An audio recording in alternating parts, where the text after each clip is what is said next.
Well, we got 10 practices in now, and one of the things that we want to see is, individual players improve their ability to play winning football fundamentals.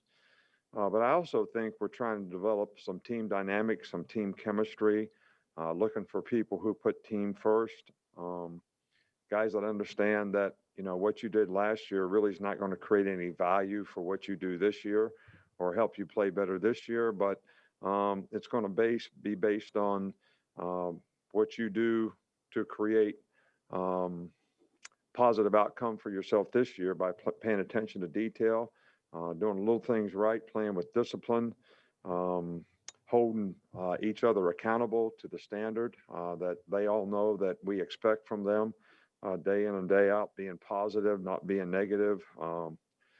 Set a good example for each other. And, they have great examples on this team of, some of the things that we had on last year's team, which was all about intangibles. It was all about leadership. Was all about holding people accountable. So I think that's part of the development that we want to have, in spring practice as a team, as well as just running plays, improving, learning assignments, learning what to do, how to do it, why it's important to do it that way.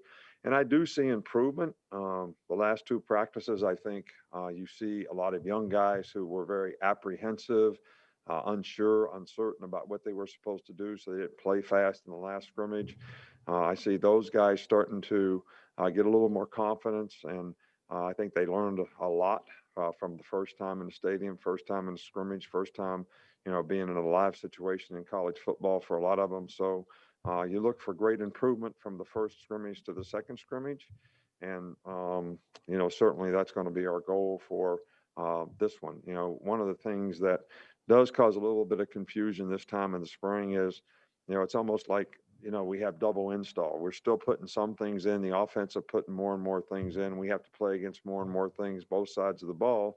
But at the same time, we spend time working on opponents and things that we don't see, from our offense. So we're putting a plan in for that too. So it can be a little bit of a burden for especially some of the younger players. It's a lot for them to absorb, each and every practice. But at least we're getting exposure to it.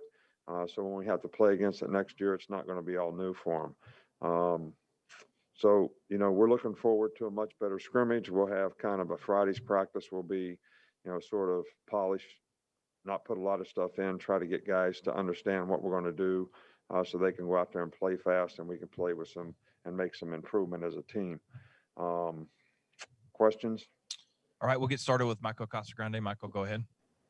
Yeah, Jalen Moody. I know he was a late addition to that signing class. What do you remember about him and the recruitment process, and what stood out about him when you were pursuing him? Well, you know, Jalen Moody was a guy that we had on the radar screen that initially we didn't recruit, we liked. And we had a need at linebacker, and we really liked some of the things that he did. And we actually took him late, and he has been, a very positive guy on our team. He's been a core player on special teams. He's got a great attitude. He plays with a lot of energy.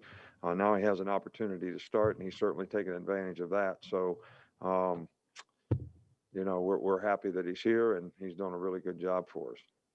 Go to Cecil.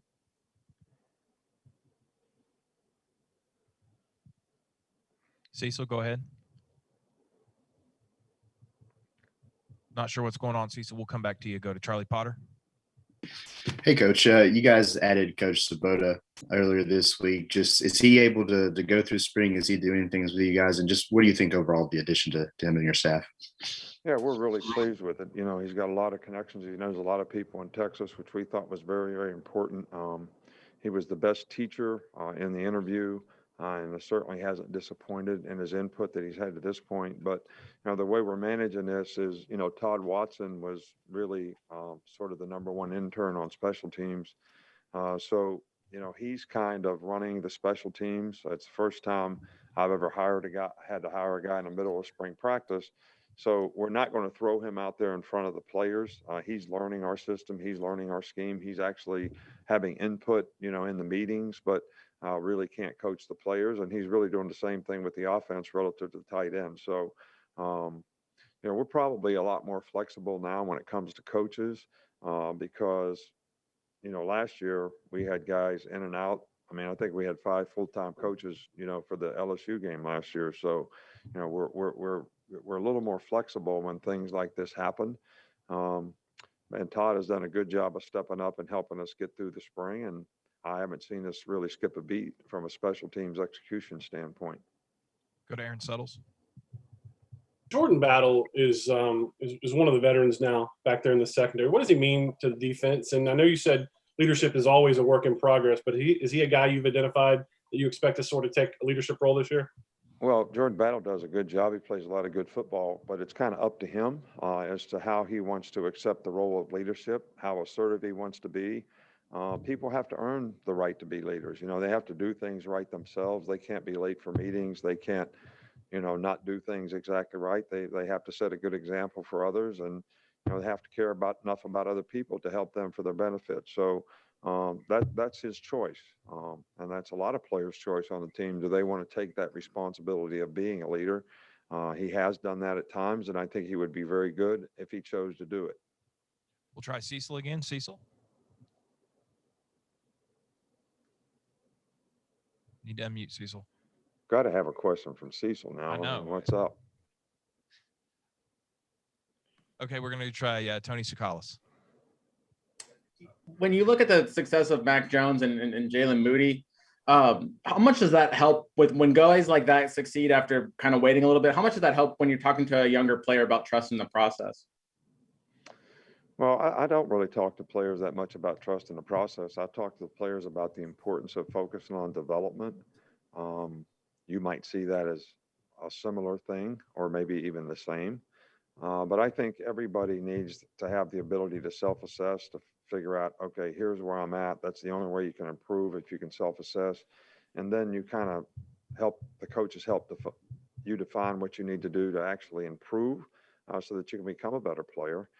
We want everybody to play early. That's our goal. We played a lot of freshmen here. We've had a lot of freshmen start for us and play very well. But at the same time, we have a responsibility and obligation not to put a guy out there when he's not ready to go play with confidence, be confident in what he's doing so he can go play fast and create value for himself. So we want players to focus on development, not outcomes. Outcomes can be distractions. So we want them to focus on what they need to do to get the outcome, and their ability to self-assess, helps their learning curve, I think. We will go to Mike Rodak next. What have Xavier Williams and Javon Baker been able to carry over from their playing time last season and really apply it to the opportunity they have this year? Well, I've seen improvement in both guys. Javon Baker plays with a lot of toughness. He's a very physical guy. I think he has a much better grasp of the offense this year. So his mental errors are way down. His production is up, which I think is a good thing. And Ziggy is, kind of a jack of all trade. He can play about all the positions, and he's pretty good doing them all. He's got some ability to return punts. So he's made really nice progress. He has experience. He knows what to do. I think he can always go in the game and, help us whenever he's called on. Okay, we got 2 more. We'll go Glenn Gilbo, and then we'll finish up with Cecil. Sorry, Glenn. Try again. I hit mute. I apologize. Go ahead, Glenn. Just unmute one more time, Glenn. Thank you. Hey, Coach, can you hear me? Hey, Glenn, how are you? Okay, good. How are you doing? Hey, I'm doing something on a feature on John Mitchell with the Steelers. Y'all coached together with Cleveland in the early 90s. What do you remember? You were DC at that time. What do you remember about John, Coach D-line? Right. John's a great coach. First of all, he's a great person. He's a good guy. He got along with everybody on the staff. He worked hard, did a really good job, paid attention to detail. I think his players really responded well to him. He had great relationships with them, but he pushed them, and they actually performed really well. So, John's one of my favorite people. He's an Alabama guy. He's got a lot of history here at this university, and he's obviously been a great ambassador for this university for a long time, and he's had a great career in the NFL, and he's one of the better coaches that I've ever had the opportunity to work with. Did Belichick really push you guys hard that year? Y'all were just 40 at the time. Y'all are the same age too, I think. I don't know. Yeah, Bill and I think we are the same age. Mitchell, I mean, Mitchell is. Look, Bill is a hard worker. He's got endless energy. I think he has high expectations for everybody on his staff. It was, tough for all of us, especially being a new staff coming in, trying to learn systems, new players, improve the team that wasn't very good. And it took us I think about the third year, we had a pretty good defense. Fourth year, we had a pretty good team and got in the playoffs. So, everybody really worked hard, to do that. But I would say that if anybody on that staff that you ever talked to would say that it was well worth it in terms of all that we learned and helped us have more success in the future. I know I can speak, to that because I probably learned as much from him. I've had some great mentors. He was one of them. And I learned a lot about organization, defining roles for everybody in the organization, what the expectations were. And I think that, a lot of what we do here, comes from, some of that approach. And it seemed difficult at the time, but all the most difficult jobs I've had have been the most beneficial. And I think John Mitchell would tell you the same thing. He probably became a better coach because we all got coached by Bill and he made us all better. Okay, we're going to try Cecil one last time before we go. Cecil, go ahead.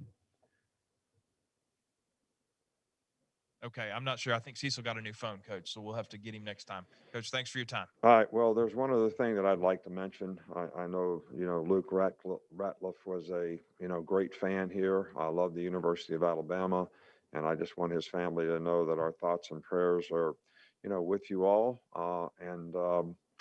Certainly a difficult circumstance for all of us, and he's certainly going to be missed. So God bless you all. Thanks. Thanks, Coach.